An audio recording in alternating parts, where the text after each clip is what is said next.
dan dijabarkan dalam 3 sama, yaitu kerja, makan, dan tidur bersama. Tentunya, kebersamaan ini dilakukan dengan sesama seniman lekra yang hidup dengan memasyarakatkan diri di tengah warga agar tercipta empati dan keprihatinan, sehingga mereka juga turut merasakan secara nyata sesuai dengan keadaan masyarakat. Tidak hanya berkarya, seniman tersebut juga ikut menyebarkan ideologi dan pandangan politik yang sealiran dengan PKI.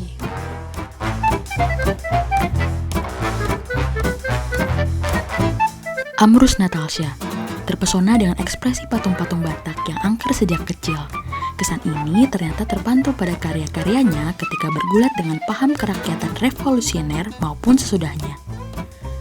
Pada tahun 1954, ketika menjadi mahasiswa ASRI, ia telah menonjol dengan karya-karya seni lukis dan patungnya. Hal itu dapat dilihat dari lukisannya yaitu Kawan-kawanku yang mengungkapkan ekspresi ketegangan pada kelompok masyarakat bawah. Pada tahun 1961, Amrus bersama kawan-kawannya mendirikan Sanggar Bumi Tarung. Sanggar Bumi Tarung adalah satu-satunya sanggar seni rupa yang menyatakan sebagai organisasi di bawah lekra, berdasarkan kemauan dari para anggotanya dan bukan paksaan atau instruksi dari pusat. Dewan pimpinan utamanya adalah Amrus sendiri sebagai ketua. Tema-tema yang digunakan seperti tema perjuangan buruh dan tani, sebagai suatu keharusan bagi seorang seniman untuk peduli dengan kepekaan hati nuraninya kepada penderitaan kelas paling tertindas, yaitu kaum buruh dan tani. Sejak didirikan Sanggar Bumi Tarung, ia memusatkan pada penggunaan cat minyak sebagai media seni rupanya. Pada tahun 1963, Amrus turun ke bawah masuk ke hutan belantara di Lampung dan tinggal bersama para transmigran. Selama beberapa bulan di sana, ia menghasilkan karya patung yang akhirnya dikoleksi Hotel Duta Jakarta. Pelukis lekra salah duanya, yaitu Batara Lubis, seorang figur yang unik di pelukis rakyat. Ia hanya singgah sebentar di ASRI karena dianggap tidak berbakat, terutama karena tidak bisa menggambar realis. Tekadnya yang besar membawanya belajar di pelukis rakyat di bawah bimbingan pelukis-pelukis seperti Avandi, Hendra Gunawan, dan Sudarsi. Hendra menyarankannya untuk pulang kampung agar ia dapat mengamati motif-motif seni tradisional Batak yang penuh hiasan geometrik.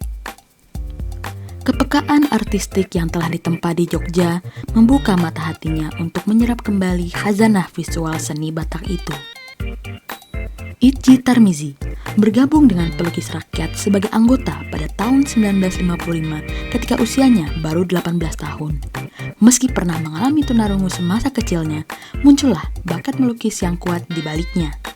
Berawal dari mengikuti pola ekspresi guru-gurunya di sanggar, ia banyak melukis suasana kehidupan desa, namun dengan warna-warna suram.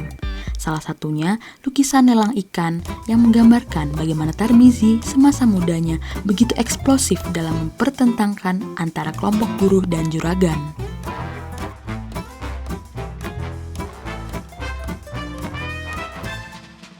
Pramudia Anantatur, salah satu tokoh lekra yang berpengaruh, sangat mengusung ide realisme sosialis. Dalam berbagai karya novelnya, ia selalu menunjukkan bahwa ideologi ini lebih baik dari ideologi lain, seperti feodalis, kapitalis, bahkan yang berbasis agama. Karena menurutnya, ideologi ini memandang manusia itu memiliki kedudukan yang sama secara sosial.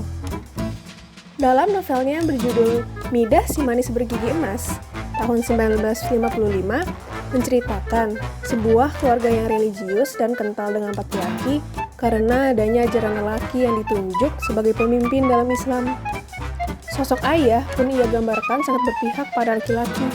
Sikap tak adil itu membuahkan sikap otoriter, sehingga merepresi tokoh perempuan dalam keluarganya. Perlawanan terhadap sikap otoriter tersebut ia gambarkan lewat tokoh perempuan bernama Midah yang kabur dari rumahnya dengan anaknya untuk mencari kebebasan. Bisa disimpulkan, hal ini merupakan cerminan kondisi masyarakat pada saat itu. Dari kondisi tersebut, menurutnya realisme sosialis merupakan ideologi yang ideal karena dapat mengusung kesetaraan gender dan menolak paham feodal dan otoriter.